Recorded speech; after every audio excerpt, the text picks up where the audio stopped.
No vídeo anterior a gente viu como é que a gente calculava o trabalho de uma força constante e nesse vamos estender muito o resultado aprendendo como é que calcula o trabalho de uma força variável. Para começar, vamos tomar um exemplo que é mais ou menos bem conhecido, que é a força elástica, a força de uma mola.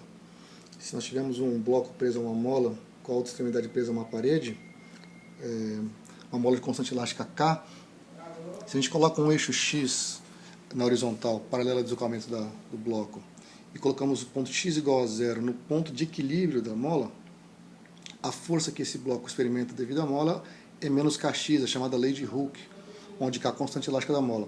Esse sinal menos aqui significa que se o X for positivo, a força é negativa, ou seja, para a esquerda, e se X for negativo para cá, a mola estiver, portanto, comprimida, a força é para a direita, é uma força restauradora. Vamos lembrar então que o trabalho é a área sobre o gráfico de f de x. Nesse caso, f de x menos kx é uma linha reta. Então, se eu tiver numa posição x inicial e o bloco tiver movimento, por exemplo, e for até uma posição x final, eu vou ter em x inicial uma força que é f de x inicial e vou ter em x, quando eu tiver em x final, uma força que é f de x final, dada pela função f de x. O trabalho é a área sobre o gráfico f de x. Repare que nesse caso o trabalho está, essa área está abaixo do eixo e, portanto, é um trabalho negativo, correspondendo ao fato de que se eu estou com a mola distendida e ela é distendida ainda mais para x final, a mola se opõe a esse movimento e, portanto, o trabalho é negativo. O trabalho, então, nesse caso, é a área de um trapézio, que tem base menor, base maior e altura. E a área do trapézio a gente sabe calcular como base maior, mas base menor vezes a altura dividido por 2. Nesse caso, quem é a base menor? A base menor está aqui, é o próprio f de xi. A base maior que aparece aqui, base maior, é o f de xf. A altura que aparece aqui é o x final menos x inicial, ou seja, o próprio deslocamento. E para calcular quem é f de x inicial e f de x final, basta lembrar quem é f de x. F de x igual a menos kx. Portanto, f de x inicial menos kx inicial, f de x final menos kx final, e eu tenho x final menos x inicial. Colocando menos k em evidência, a gente fica com essa expressão, que pode ser resumida para menos k sobre 2, x final ao quadrado menos x inicial ao quadrado. Esse é o trabalho da mola, realizado pela força elástica, quando eu vou desse ponto, x inicial, até esse ponto de x final. Vamos analisar esse resultado, então. Esse é o resultado que obtivemos antes. Então, se o módulo de x final for maior que o módulo de x inicial, o que essa expressão aqui nos diz é que o trabalho será negativo. Isso faz sentido porque se esse módulo é maior do que esse, você está se afastando do ponto de equilíbrio da mola, a mola se opõe a esse movimento e o trabalho que ela realiza é negativo. Se por outro lado, o contrário, né, se o módulo x final for menor que o módulo x inicial, a gente vê por essa expressão aqui de cima que o trabalho é positivo, porque nesse caso você se aproxima do ponto de equilíbrio da mola, e a mola nesse caso ajuda. Em particular, se você escolhesse x inicial igual a zero, se você sempre começasse do ponto de equilíbrio da mola, o trabalho seria negativo porque você está se afastando. Se, por outro lado, o seu x final fosse igual a zero, você sempre terminasse no ponto de equilíbrio da mola, o trabalho seria sempre positivo, porque você está indo para onde a mola quer que você vá, digamos. Note que o trabalho da mola não pode ser escrito como uma força vezes um deslocamento, porque esse resultado aqui só vale para o caso de uma força constante. Mas como é que a gente calcula a área sobre o gráfico f de x num caso mais geral? Por exemplo, um caso como esse aqui, que a função f de x não é uma linha reta, como no caso da mola. Se eu tiver um x inicial aqui e um x final, eu preciso calcular esse trabalho correspondente a essa área. Como é que nós podemos fazer isso? Assim como no caso da derivada, cujo conceito originalmente geométrico, coeficiente angular da reta tangente, a gente precisa de um método analítico aqui para calcular a área. Vamos ver quais são os argumentos que levam a esse método analítico. Esse é algo que vai ser mais desenvolvido mais cuidadosamente no curso de cálculo, naturalmente. Então, a ideia é que eu tenho que calcular a área aqui embaixo. Então eu vou fazer não sabendo calcular essa área, eu faço uma aproximação bastante grosseira. Que é a seguinte, eu divido esse intervalo em dois, eu agora tenho que calcular então a área desses dois intervalos, que eu também não sei calcular. Mas para simplificar, então, eu vou fazer uma aproximação grosseira, que consiste em pegar o ponto médio desse intervalo de largura ΔX, que é x final menos x inicial dividido por 2, pego o ponto médio, calculo o valor da função e substituo a função preta por uma função constante que corresponde ao valor da função no ponto médio. Então eu tenho que calcular a área de um retângulo, que é fácil de calcular. Vou chamar esse W1. W1 então é o F1, que é o valor da função no ponto médio do intervalo, vezes ΔX. Depois eu faço a mesma coisa para o segundo intervalo. Pego o ponto médio do segundo intervalo, calculo quem é F2 e calculo W2, que é F2 vezes ΔX. Portanto, o trabalho aproximado, não é igual, está longe de ser igual, inclusive, né? É a soma das áreas dos dois retângulos, ΔX mais ΔX, F1 ΔX mais F2 ΔX. Naturalmente, a aproximação é muito ruim, porque nós estamos cometendo erros grosseiros ao substituir essa constante aqui pela função. Ao contrário, na verdade, né? Uma aproximação melhorada consiste em, ao invés de pegar duas subdivisões, dois intervalos iguais, pegar n intervalos iguais. Nesse caso aqui, estou escolhendo 1, 2, 3, 4, 5, 6, 7, 8 intervalos, n. Então tem esses pontos que vão de x1 até xn menos 1, e tem intervalos ΔX que de largura xf menos x dividido por n. Nesse caso, n igual a 8, nesse exemplo. Alternativamente, eu posso inverter essa relação e escrever quem é o número de intervalos dividido se eu predeterminar quem é a largura do intervalo antes. Bom, eu repito o procedimento. Escolho o ponto médio do primeiro intervalo, calculo qual é a função naquele ponto e substituo a minha função original preta por uma função constante aqui, correspondendo ao valor médio do intervalo. Eu tenho um retângulo cuja área eu sei calcular. W1. Faço a mesma coisa para o segundo intervalo. Então, eu tenho a função F2, calculo W2, e assim por diante para todos os outros intervalos. Esse aqui é o nésimo retângulo. Wn é a área do nésimo retângulo. Então, a WJ, que é FJ vezes ΔX, onde FJ é o valor da função f no ponto médio do retângulo, do intervalo J, isso corresponde à área do jésimo retângulo. E, portanto, o trabalho, ou seja, a área sobre o gráfico f de x, é aproximadamente igual, não é igual, novamente, à área a soma das áreas dos retângulos. Soma dos WJs, onde cada WJ é FJ vezes ΔX. E ao invés de escrever n aqui no número de termos da somatória, eu posso, usando essa expressão aqui de cima, reescrever n dessa maneira. Observem que eu acho que não é difícil acreditar que essa aproximação é melhor do que essa, porque como os intervalos aqui são menores, a função tem menos tempo de variar, por assim dizer, e, portanto, esse erro que a gente comete ao substituir a função por uma função constante, parcialmente constante em cada intervalo, essa aproximação, o erro que a gente comete aqui é um pouco menor do que o erro que a gente comete aqui. Ora, mas se de 2 intervalos aqui para 8 intervalos aqui melhorou, eu poderia, ao invés de fazer 8 intervalos, fazer 8 milhões de intervalos, 8 bilhões de intervalos, ou 100 trilhões de intervalos. Conforme eu for aumentando o número de intervalos, conforme eu for aumentando esse n que está aqui, e, portanto, conforme eu for aumentando o n, diminuindo o ΔX, diminuindo a largura de cada intervalo, essa aproximação vai ficar cada vez melhor.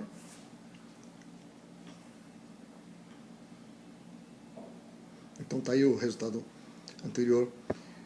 Então o que acontece é o seguinte: se você fizer a abstração de imaginar que esses retângulos estão ficando cada vez mais estreitos, e, portanto, o número de retângulos é cada vez maior, no limite em que esse ΔX vai a zero, você vai ter n tendendo a infinito retângulos e a área dos retângulos somados vai tender à área verdadeira. Então o trabalho será então igual, repare, não aproximadamente igual, ao limite que ΔX vai a zero, daquela soma que está ali, FJ ΔX.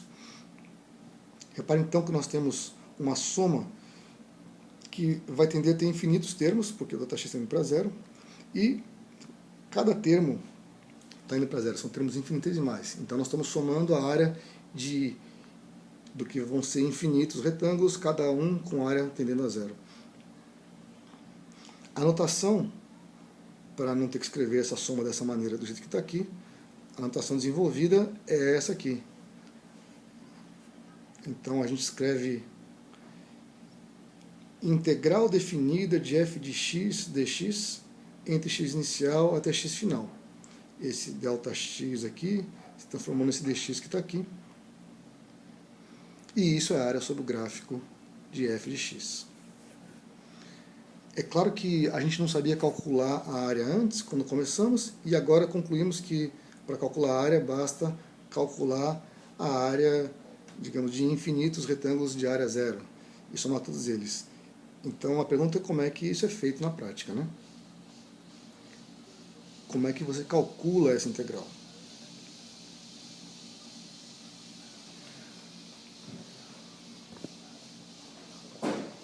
Deixa eu passar então a primeira receita e depois uma breve argumentação de por que ela faz algum sentido. A receita é a seguinte: você encontra primeiro uma função g de x tal que a derivada dessa função é a própria função f cuja área você quer determinar. Então g é a chamada primitiva de f, o que é a mesma coisa que dizer que f é a derivada de g. Depois você calcula g no limite superior e g no limite inferior. E, finalmente, a área sobre o gráfico f de x, ou seja, a integral definida de f de x inicial até x final, é simplesmente essa notação aqui que significa g calculado no x final menos g calculado no x inicial.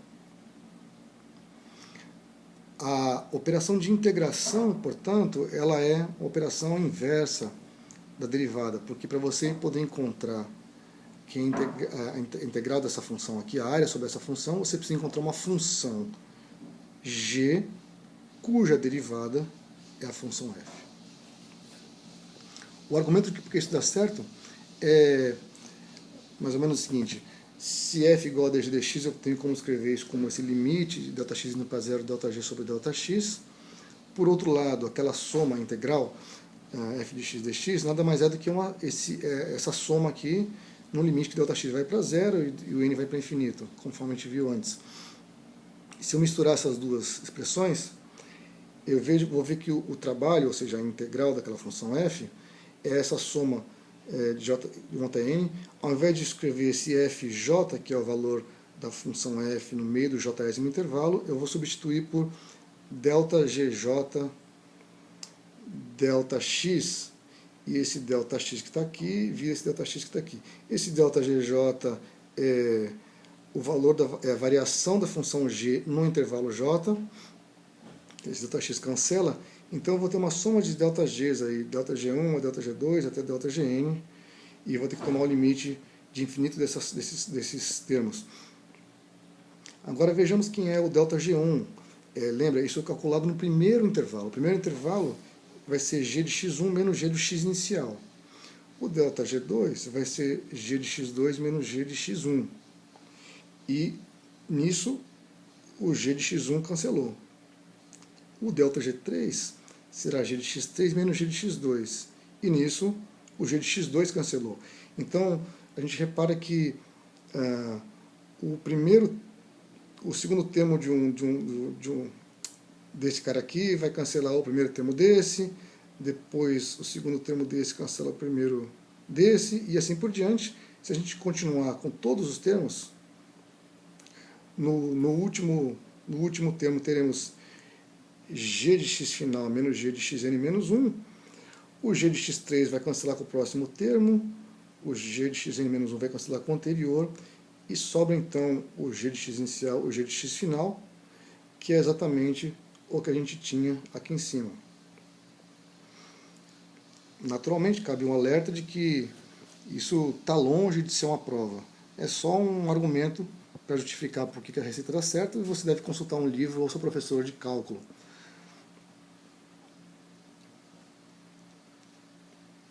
O trabalho da força elástica, cujo resultado já conhecemos, a gente pode usar agora para aplicar essa técnica, para aplicar essa operação matemática de integração. A gente usou antes a geometria do trapézio, cuja área a gente sabia calcular.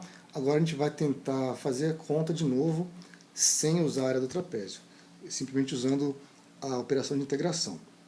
Se f igual a menos kx, a gente tem que descobrir qual é a primitiva da função f. Ou seja, qual é a função g de x tal que sua derivada da f igual a menos kx. Vamos dar um chute que a gente sabe que vai dar certo.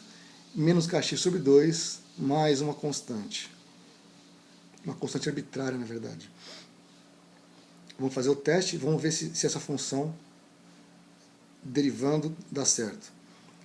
A derivada em relação a x de menos kx sobre 2 mais c vai ser derivada, vai aparecer aqui uma derivada de x quadrado e depois uma derivada de constante. Derivada de x quadrado dá 2x, derivada de constante dá 0. Então fica menos k sobre 2 vezes 2x, que é igual a menos kx, que é o resultado que tinha que dar. Nós queremos uma função cuja derivada dê a função f. E essa função aqui faz esse serviço. Portanto, o próximo passo é calcular g de x final. Se g é isso, então g de x final é menos k sobre 2x final ao quadrado mais constante. G de x inicial é menos k sobre 2x inicial ao quadrado mais constante. E, portanto, a integral, de acordo com aquela receita, é simplesmente a diferença g de x final menos g de x inicial. Observe que isso poderia parecer problemático, o fato de aparecer uma constante arbitrária, mas repare que a constante arbitrária aqui ela cancela, e a gente chega no resultado que o trabalho da mola é menos k sobre 2, x final ao quadrado menos x inicial ao quadrado, que é exatamente o resultado que a gente tinha obtido anteriormente pelo método gráfico, calculando a área do trapézio. Então, algumas regras de integração que podem ser usadas, que são fáceis de você aceitar, acredito, sejam f de x e h de x funções quaisquer e c é uma constante. A integral de uma constante vezes f de x é a constante vezes a integral. A integral de uma soma de funções é a soma das integrais das funções. A integral de uma potência de x, x elevado a n dx, será x elevado a n mais 1 dividido por n mais 1, calculado nos limites de cima e de baixo do intervalo de integração. É fácil, claro, esse resultado só vale se n for diferente de menos 1, porque senão dá problema aqui. O caso n igual a menos 1 a gente vê daqui a pouquinho. Vamos fazer um teste. Se você derivar em relação a x a função x elevado a n mais 1 dividido por n mais 1, 1 sobre n mais 1 é uma constante, fica derivada em relação a x de xn mais 1, que dá n mais 1, x elevado a n mais 1 menos 1, que dá o próprio x elevado a n. Então está correto. Ou seja, essa função aqui da função que estava aqui dentro. O caso n menos 1 tem que ser tratado separadamente, conforme a gente vai ver por aqui. Então, que é a integral de x elevado a n menos 1? X elevado a n menos 1 é 1 sobre x.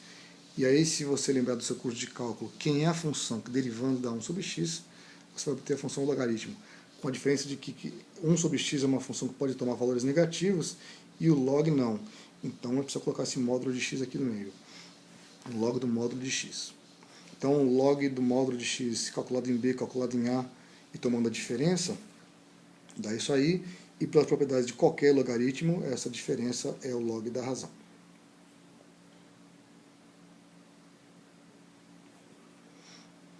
Exemplo, então, exemplo bem simples, é você revisitar o resultado lá do ensino médio, que é o trabalho de uma força constante.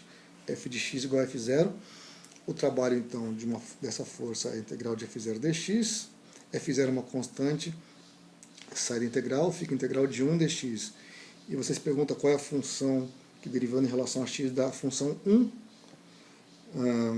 ou repare que 1 é x elevado a zero, em qualquer um dos casos você obtém que é a própria função x.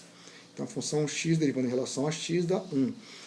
E você calcula então essa função agora em x final e x inicial, subtrai para obter x final menos x inicial e identifica aí então o deslocamento S.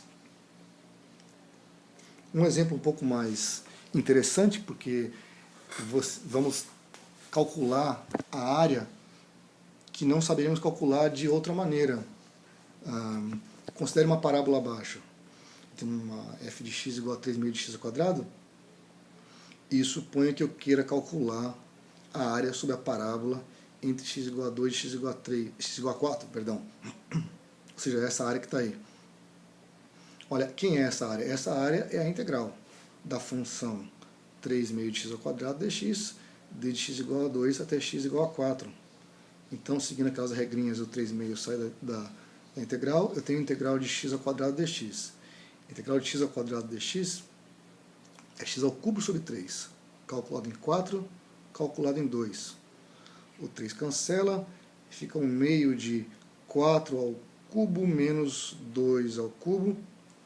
4 ao cubo dá 64, 2 ao cubo dá 8. 64 menos 8 dá 56.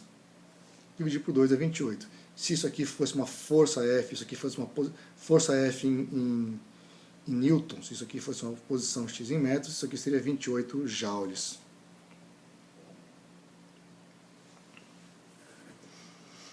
Com essa noção de trabalho, a gente pode voltar e olhar a cinemática em retrospectiva. A gente tinha visto que a aceleração A é derivada de V em relação a t. Então, V é primitiva de A com relação à variável t. E, portanto, V de t final menos V de t inicial é a integral de A de t dt, de um t inicial até um t final. Basta trocando as letras aqui, né, que nós usávamos antes.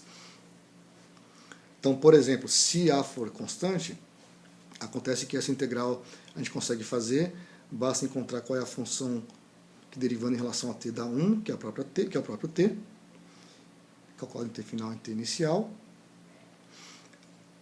Se a gente tomar então t inicial igual a 0 e t final igual a um t genérico qualquer, nós temos v de t menos v de 0 igual a t, e portanto v de t igual a v de 0 mais at. V igual a v0 mais at, o resultado lá bem conhecido no ensino médio. Da mesma forma, se v de t é igual a dx dt,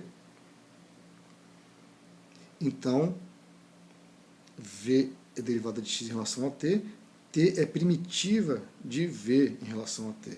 E, portanto, x de t final menos x de t inicial é a integral de v de t dt. Novamente, naquele caso particular de A constante, a gente sabe quem é o v de t. Substituindo na integral, tem que fazer essa integral de v0 mais at dt, que é a mesma coisa que a integral de v0 dt mais a integral de at dt.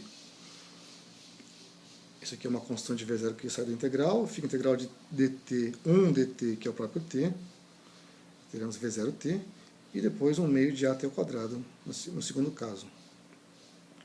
Usando de novo t igual a 0, t final igual a um t qualquer, a gente chega no resultado conhecido, x de t igual a x0 mais 0t, mais 1 meio de at ao quadrado. Bem, então a gente viu que em uma dimensão o trabalho é integral de f de x dx. Também tínhamos visto que em 2 ou 3 dimensões, para uma força constante, o trabalho podia ser escrito como o produto escalar da força pelo deslocamento, dessa maneira que está aí. Mas e quando a força não é constante em 2 ou 3 dimensões? Como é que nós fazemos? Aí nós temos que calcular o trabalho infinitesimal, ΔW, que é realizado a cada deslocamento infinitesimal ds. Eu tenho que calcular o produto escalar, F por ds. Esse ds também pode ser chamado de dr, é a diferencial do vetor deslocamento, do vetor posição, onde agora a força pode variar. Então, o vetor força pode depender da posição em que a partícula se encontra no espaço. Então, por exemplo, se eu tenho no plano XY uma partícula numa posição inicial, aqui RI, e ela percorre uma trajetória qualquer, até chegar numa posição final RF, em cada ponto da trajetória eu vou ter que calcular quem é o vetor ds, que é sempre Ele é infinitesimal e ele é tangente à trajetória. Então, nesse ponto aqui, por exemplo, suponha que a força estivesse nessa direção, fazendo o ângulo φ com esse vetor ds. Nesse outro ponto, ds sempre tangente à trajetória, a força poderia ter um valor completamente diferente, um módulo, uma direção em sentido completamente diferentes. O ângulo φ aqui seria diferente. Então, repare que nesse caso o trabalho infinitesimal realizado por essa força é positivo, porque essa projeção aqui é positiva. Nesse outro caso, por outro lado, essa projeção é negativa, então o trabalho infinitesimal é negativo.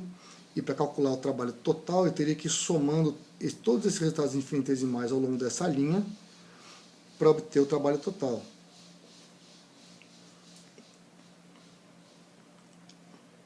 seja, uma integral do ponto inicial até o ponto final de f escalar ds ou de f cosseno de φ ds. Estou simplificando um pouco a notação porque essa integral aqui ela depende de qual é a linha que você escolheu para fazer essa trajetória.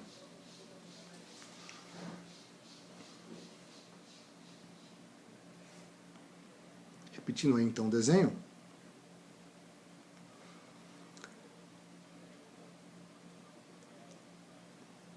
A gente pode reescrever essa expressão aqui, lembrando que se f é um vetor, então eu posso escrevê-lo como fxi mais fyj. Se ds é um vetor, eu posso escrever como i dx mais j dy. Então o produto escalar dos dois é a fx dx mais fy dy. O trabalho, então, que é o produto escalar dos dois, pode ser escrito como essas duas integrais, uma em dx, outra em dy. E esse tipo de integral, que é bastante complicada no começo, é chamada de integral de linha. É importante salientar que, embora isso aqui pareça uma integral simples em dx, é preciso lembrar que quando a partícula percorre essa trajetória aqui curva, o x depende do y de alguma maneira. Então, aqui não é x e y independentes. X e y estão misturados exatamente pela linha que a partícula percorre.